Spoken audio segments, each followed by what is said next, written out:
एक लड़की को देखा तो ऐसा लगा, अनिका तुम सुन रही हो ना मेरी बात, तुम माँ अब बनने वाली हो अनिका। अनिका को धीरे धीरे होश आने लगा था। तभी डॉक्टर ने यह शब्द सुनते ही 18 साल की अनिका की कमज़ोर आंखें एकदम चौड़ी हो गई और वह समझ नहीं पा रही थी कि वो आखिर प्रेग्नेंट कैसे हो सकती है।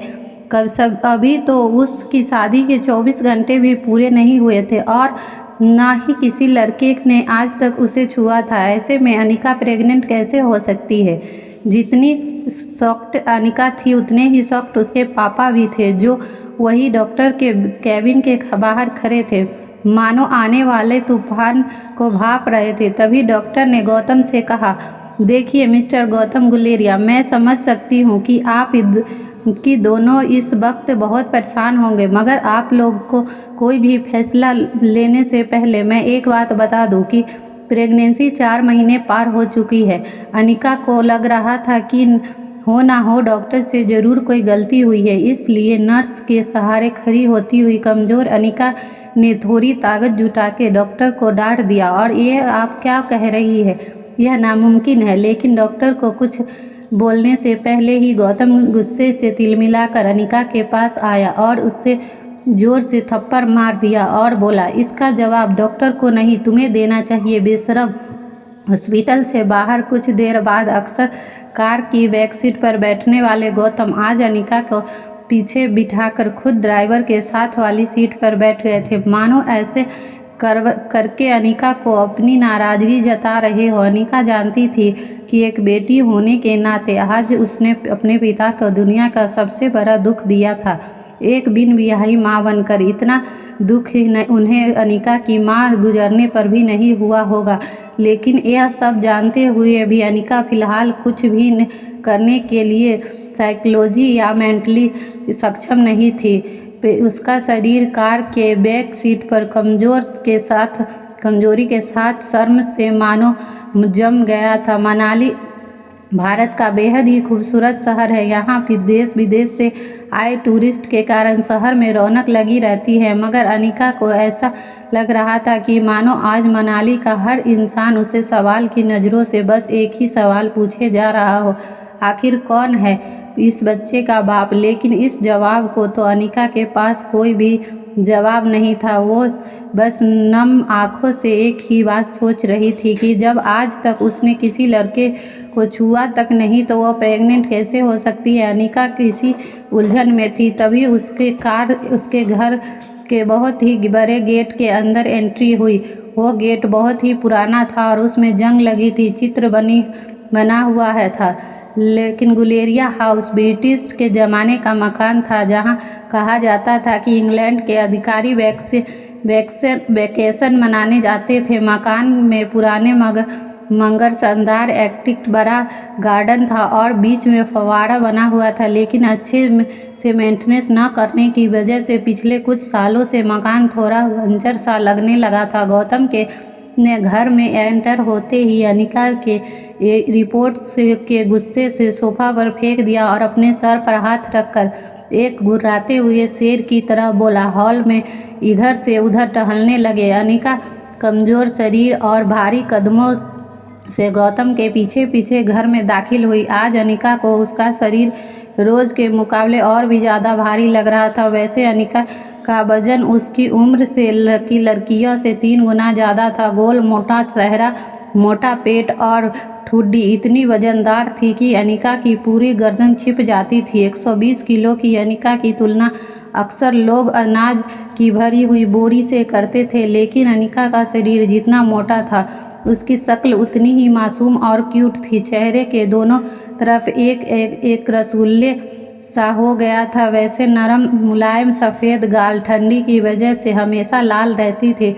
उसकी नाक और पूरी जगह पर मासूमियत का सीमेंट करके बनाई गई थी, वैसे कि उसकी 2 आँखें। लेकिन आज तक किसी को उसका मासूम चेहरा नहीं दिखा था तो बस बॉडल और निराकार शरीर। बिन माँ की बच्ची अनिका को आज सबसे ज़्यादा ज़रूरत थी तो इसके पापा के इमोशनल सपोर्ट की। इसलिए अनिका नम आँखों से गौतम की तरफ बढ़ रही थी। तभी गौतम भारी पहाड़ी आवाज़ में उससे पर गरज पड़े। मुश्किल से एक मौका मिला था हमें हमारी ज़िंदगी थोड़ा सा बेहतर बनाने के लिए। नसीब वाली थी तुम जो डोगरा खानदान के इकलौते वारिस कुणाल डोगरा ने तुम्हारी शादी हुई थी। डू यू नो कितने पावरफुल है वो लोग? मनाली का सबसे पावरफुल खानदान है डोगरास। हमारे सारे कर्ज, पेंडिंग कोर्ट केस, हमारी हर तकलीफ से हमें बाहर निकाला था उन लोगों को, लेकिन शादी में 24 घंटे ही तुम्हें तुम्हारी ज़िंदगी वापस जहन्नुम बना दी। उनको तुम्हारे इस कारनामे के बारे में पता चलेगा तो पता नहीं क्या होगा। और तुम्हारी छोटी बहन कामिनी की तो उसके साथ कौन शादी करेगा? भले ही वो तुम्हारी सौतेली बहन हो, लेकिन तुम्हारे पास कारनामों की वजह से उसकी भी तो बदनामी होगी। नहीं, जब तक ये मामला ख़त्म नहीं हो जाता तब तक तुम्हारी छोटी बहन कामिनी और तुम्हारी नई माँ मनीषा उसके भाई के घर भेज दूंगा। कुछ सोच कर बोले, लेकिन आज नहीं तो कल सबको पता चले जाएगा। ये बोलते ही गौतम अपना सर पकड़कर सोफे पर बैठ गए थे। तब उनकी आवाज़ में गुस्सा कम और डर ज़्यादा सुनाई दे रहा था, लेकिन गौतम आंसू मानो करारे शब्द में बदलकर उनके मुंह के से निकल रहे थे। तेरे पति कुणाल को शादी करने के 1 घंटे अंदर ही शहर से चला गया था। अब इस प्रेगनेंसी के बारे में जब तेरे ससुराल वालों को पता चलेगा तो भगवान ही जाने वो लोग क्या करेंगे। समाज में इज्जत उछलेगी, मगर हम सब पर भी उस दलदल में फंस जाएंगे जहां से निकलकर लाए थे हम वो लोग। काश तुम भी अपनी माँ के साथ ही। गौतम अपनी बातें कह के रुक गया, लेकिन अनिका ने वो सुन चुकी थी जो गौतम कहते कहते रुक गया था। अनिका के कड़वे शब्द सुनने की आदत हो चुकी थी, मगर आज सवाल उठ रहा था उसके चरित्र पर, उसकी पवित्रता पर। अनिका इस चक्रव्यूह के दल से जल्द बाहर निकलना चाहती थी, मगर उसे कुछ समझ नहीं आ रहा था कि वो क्या करे या क्या ना करे। वे सोच रही थी कि जो कुछ भी हो रहा है अगर वह झूठ होता तो फिर उसके पेट में सांस लेने को उत्सुक ये सच क्या था। अगले दिन गौतम ने घर में लगे सीसीटीवी कैमरे की पिछली 5 महीने की फुटेज मंगवाई। सारी बारीकी से देखने के बाद ये योजना हैरान हो गया था कि पिछले 5 महीने में छोटी मोटी बीमारी के चलते अनिका घर से बाहर तक नहीं गई थी। इससे देखकर गौतम गुस्सा अब आश्चर्य में बदल गया था।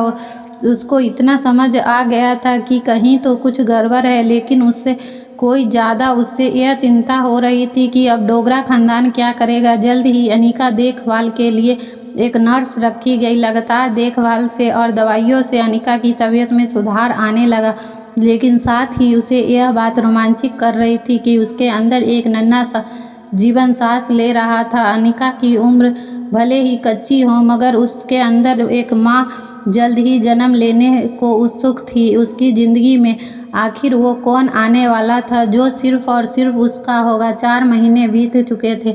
अनिका अपनी प्रेगनेंसी में लगभग सब कुछ भूल चुकी थी। ना ही वह किसी से मिलती थी और ना उससे कोई मिलता था। सिर्फ वह अपने अंदर पल रही उस नन्ही सी जान से बातें करती रहती थी।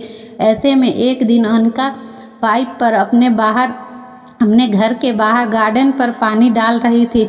अचानक उसने पैरों के नीचे हलचल महसूस हुई तो वह समझ पा थी उसके पहले ही उसके घर के मेन गेट से स्पोर्ट बाइक अंदर आई। मशीन गन जैसे गोलियां निकलती हुई वैसे ही बाइक से आवाज़ सुनकर ऐसा लगा कि मानो बॉर्डर पर जंग शुरू हो गया। बाइक की आवाज़ सुनकर अनिका ने पानी पाइप को छोड़ दिया और उसने जल्दी से दोनों हाथों से अपना पेट पकड़ लिया, जैसे ही वह अपने डरते हुए बच्चों को आंचल में छुपा रही हो। बाइक से आकर बगल के सीढ़ी के दोस्तों एक लड़की को देखा तो ऐसा लगा। यह एपिसोड आज का यहीं पे ख़त्म होता है। ऐसे ही और भी एपिसोड देखने के लिए हमारे चैनल को सब्सक्राइब करिए और जितना हो सके कमेंट करिए। जिसका भी कमेंट मुझे प्यारा लगेगा और सबसे लंबा कमेंट होगा मैं उसको अगले वीडियो में उसका कमेंट शो करूँगी। तो प्लीज़ चैनल को